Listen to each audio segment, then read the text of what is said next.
Հանկարծ դրան զանգը հնչեց։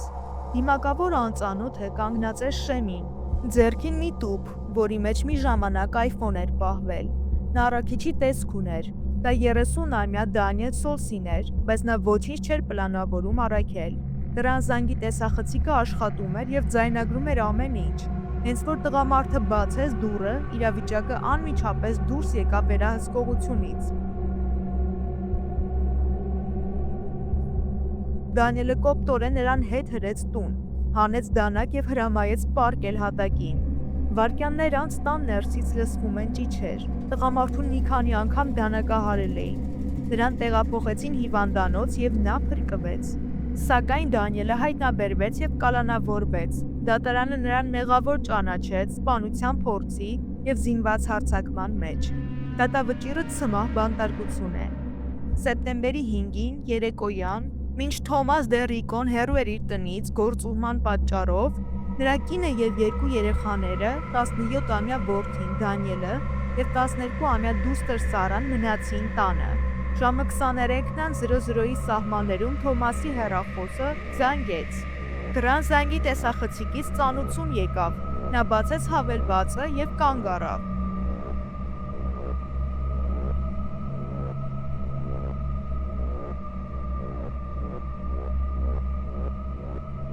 Դա նրանց հարևանն էր, Քևինը։ Նա ուղիղ քայլեց դեպի տուն տատանվելով, զենքը պատրաստ։ Թոմասը անմիջապես զանգահարեց որդուն եւ ասաց, որ հարևանը կանգնած է տան դրսում զենքով։ Նրա կինն ու երեխաները փակվեցին լոգարանում։ Թոմասը զանգահարեց ոստիկանություն։ Պարեկային ծառայությունը 30 րոպե անց ժամանեց, սակայն Քևինն արդեն հեռացել էր։ Հաջորդ օրը գործուղումից Թոմասը մեկնեց տուն։ Հետաքննության ընթացքում նա ոստիկաններին հայտնեց մանրամասները։ Պարզվում է, որ այդ հարևան Քևինի կինը եւ դուստրը մի քանի օր առաջ լքել էին նրան, քանի որ Քևինը սպառնում էր նրան սպանել։ Քևինի դուստրը 2 գիշեր անցկացրել է Թովմասի տանը,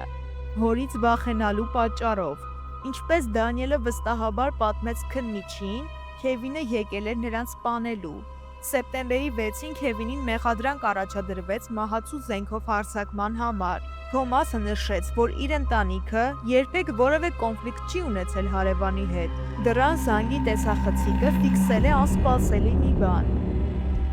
Անծանոթ տղամարդը նստած էր պատշգամբում։ Նա չէր ներխուժում կամ ոչնչի չէր դիպչում։ Տանտիրուհին նկատեց անծանոթին եւ վախեցավ, փորձեց խոսել անծանոթի հետ, եւ տղամարդը խնդրեց մեկ բան։ Կինը նրան թույլ տվեց մնալ պատշգամբում եւ նույնիսկ նրան վերմակ, գուլպաներ ու կոշիկներ բերեց։ Նրանք կարճ զրույց ունեցան։ Կինը զանգահարեց ոստիկանություն, ոչ թե նրան ձերբակալելու համար, այլ օգնելու, բայց նրանք ստիպված էին սպասել մոտ 20 րոպե։ Ինչ պարեկային ծառայությունը ճանապարհին էր, տղամարդը որոշեց փախչել։ Ոստիկանությունը ժամանեց, երբ նա արդեն անհետացել էր։ Անծանոթին չգտան։ Մենք կարող ենք միայն հույս ունենալ, որ նա լավ է։ Առաջին հայացքից այն նման է սովորական դռան զանգի տեսախցիկի, բայց ընդամենը մի քանի վայրկյան անց տեղի է ունենում մի բան, որը սարսուռ է առաջացնում։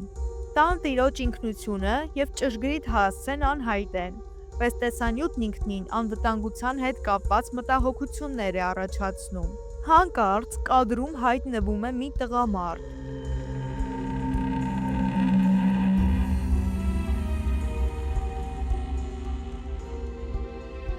Անմիջապես ակնհայտ է, որ նա դանակ է բռնել։ Մեկ բնակարան մոտենալու փոխարեն նա շարժվում է դռնեդուր, ստուգելով յուրաքանչյուր դռան գորգը։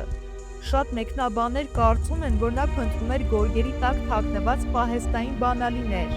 հույս ունենալով հեշտությամբ մտնել ինչ-որ մեկի տուն։ Տղամարդու տեսքը բուռն քննարկումներ առաջացրեց մեկնաբանություններում։ Ոմանք կարծում են, որ նա շփոթված տեսք ունի, կամ գուցե թմրանյութերի ազդեցության տակ է։ Մյուսները համոզված են, որ նրա գործողությունները միտումնավոր են, այն ոչ թե պատահական։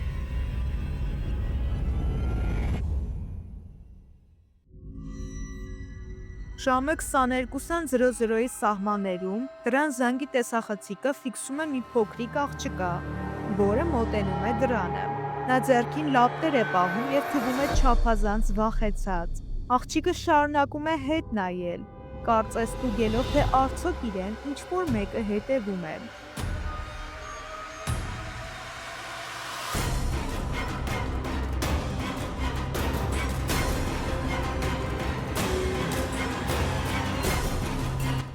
Դժբախտաբար տունը, որին նա մոտեցավ, դատարկ էր։ Տանտերերը արձակուրդում էին և ոչ ոք չկար դուռը բացելու համար։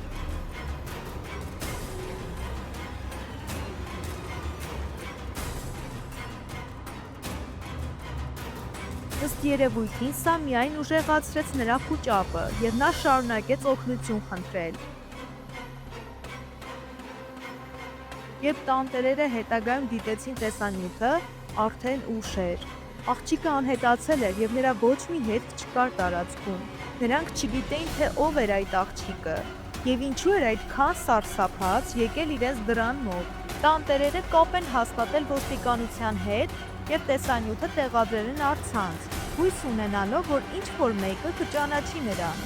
Դրանից անցել է 6 տարի, և աղջկա ինքնությունը դեռևս չի հայտնաբերվել։ Մարդիկ շարունակում են տեսանյութեր նկարել կամ ենթադրություններ անել այն մասին, թե ինչ կարող էր պատահել այդ աղջկան։ Ավելի ողբերգական տեսանյութերից մեկը ենթադրում է, որ այդ աղջիկն էր 9 տարեկան Սերենիտին։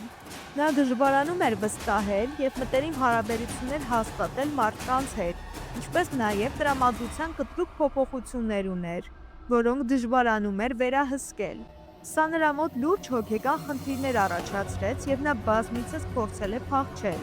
Նա ուներ ծնողներ, բայց չէր ապրում իրենց հետ, այլ հակառակը գտնվում էր բուժման և մշտական հսկողության տակ գտնվող կենտրոնում։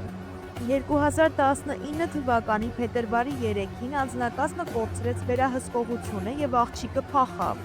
Որոնողական աշխատանքներին մասնակցել է ավելի քան 1500 մարդ, բայց չնայած լայնածավալ գործողությանը ոչ մի հետք չի հայտնաբերվել։ Հիմնական տեսանյութն այն է, որ Սերենիտին հնարավոր է թափառել է անտառում, կորել և մահացել է հիպոթերմիայից, սակայն ոչ մի տեսություն վերջնականապես հաստատված չէ։ Շատերն են ենթադրել, որ տեսանյութում աղջիկը հենց Սերենիտին է, ով անհետացել է 9 ամիս առաջ։ Չնայած Սերենիտի ընտանիքը վերանայել է տեսանյութը և պնդել, որ դա նա չէ, շատերը առցանց վստահ են, որ այս տեսանյութը չի կարող լիովին բացառվել։ Նրան չգտան։ Ձայնագրության մեջ պատկերված աղջկա ինքնությունը դեռևս պարզ չէ,